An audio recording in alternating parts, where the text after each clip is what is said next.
Postcard Out of Time, a channel where we go exploring London's culture, food and history. Come with me today as we go trespassing. Let's go. Okay, good morning everyone. So today is the 24th of April.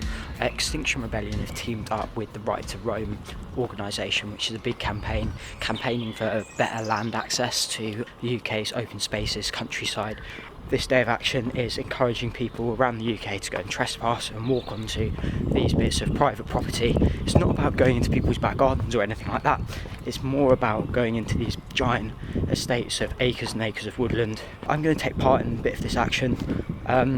Living in a city, there aren't really that many open spaces that are sort of big privatised. First off, I had a look to see if there are any private golf courses I could go for a walk on.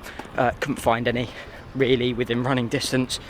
So instead I thought, cool, I'm going to run down to Notting Hill and put some of these posters that are part of the campaign up on some of those really fancy private squares which restrict access to people. That's what I'm going to be doing today, so join me. Right, see you in a bit. Okay, so my excursion didn't go quite to plan. However, I did learn a number of things whilst I was on this run. But before we start, it's really important to stress why I was taking part in this and what the campaign is about. So it was part of a wider campaign organised by the Right to Roam organisation and Extinction Rebellion to highlight and protest about land access and campaign for land reform and greater access to the outdoors.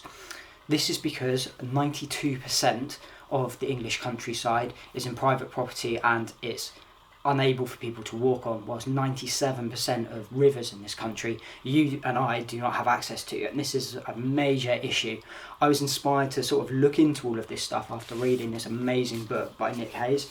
You can see it there. I can't recommend this book highly enough. It's beautifully illustrated, it's just wonderful, it's so well written, really witty. It's got a good mixture of politics, history, geography, folklore and storytelling all in one book. So go out and get a copy of this if this is a topic that you're interested in.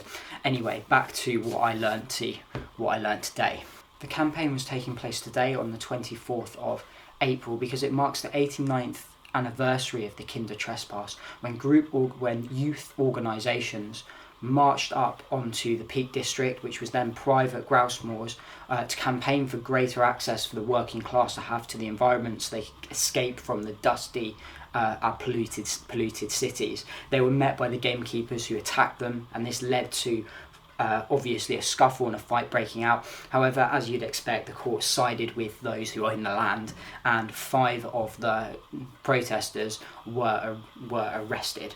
Anyway, why is this campaign important? Well, it led to the creation of the Peak District and the creation of the national parks. However, historians do disagree over the role that the Kinder Trespass played in this. There is debate over how much of an impact the trespass did have, but regardless, this is a part of working class history. This is a part of the protest history of this country, and really does show that change does come from below, and that's why today is chosen as a day of action. But it's the 89th anniversary this year, next year is the 90th anniversary, this year is basically the practice run, so expect more things coming next year. So I set out on my run, not really sure if I'd be brave enough to hop over one of the fences and actually trespass in one of these gardens, but I knew at the very least I was going to put up one of these posters that was on the Right to Roam campaign website. First thing I saw, which I thought was quite a nice thing, I saw these signs I was running about pointing me towards one of these private gardens, saying it was part of a charity event and it was going to be open. And immediately I felt really disarmed because I thought, okay, they're opening up to the public, this is great, maybe I don't even need to protest here. And then I was just met with crushing disappointment. On the fence it was going to be open for one day on the Sunday, and that's the only time the general public, the commoners, get to actually access these gardens. And I just thought, well, this is just the paternalistic attitude. It goes back a long history of people they control the land, they tell us what we can use, and keep it for themselves because they don't trust the ordinary people to look after it properly. And it's just part of that paternalistic rubbish. that governs quite a lot of English society. So I was immediately disappointed, immediately annoyed. So yeah, I was back on my mission to go and put up some of these posters. So I carried on and I continued to put up my first few posters. I was surprised by how much busier the area was. I didn't actually expect many people to be living here. The area is renowned for having loads of empty properties, no one really living there. So I was really struck by that. So I started tying these up. When I got to the last poster I was tying up, I was completely caught off guard. I was tying it to the gate to one of these private gardens, and a sort of elderly lady came up to me and started quizzing me on what I was doing.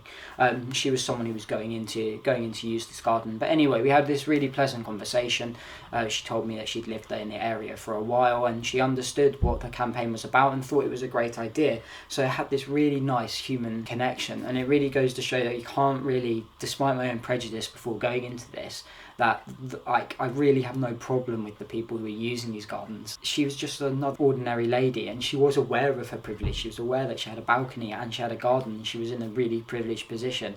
So you couldn't help but like her. So it's really important to note that this campaign is not about an us and them type of thing and taking something off someone else. It's more about just trying to work out how we can share this. Anyway, respectedly said our goodbye. Once she'd gone in, I tied this poster back up and was on my way. So I'd started this run expecting to despise everyone I saw, just expecting it to be empty and none of these places to be in use. But I did have my mind changed throughout the course of this by approachable and well-mannered and polite local residents. Nonetheless, the wider issue of land ownership does still remain. This is the London Borough of Kensington and Chelsea. The gap between rich and poor in this borough is absolutely stunning. So I'll read out some statistics. 2,235 people in this borough in temporary accommodation. This is the same borough a Grenfell disaster took place in. 709 people are homeless in this borough. 38.3% of the borough's children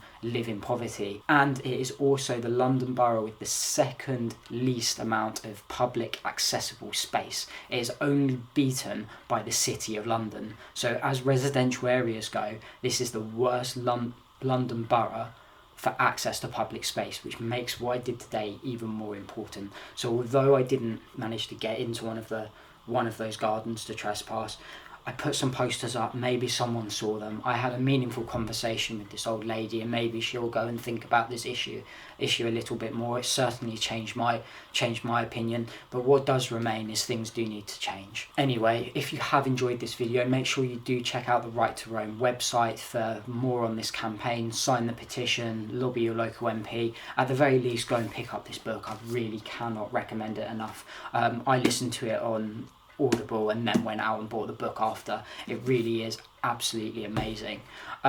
Anyway, thanks for watching. Please make sure you like and subscribe. If you'd like to come on one of my history tours of London, private bookings are now open, so head over to my website, link is down below, and sign up. I look forward to seeing you next week. Until then, please look after yourself and be kind to one another.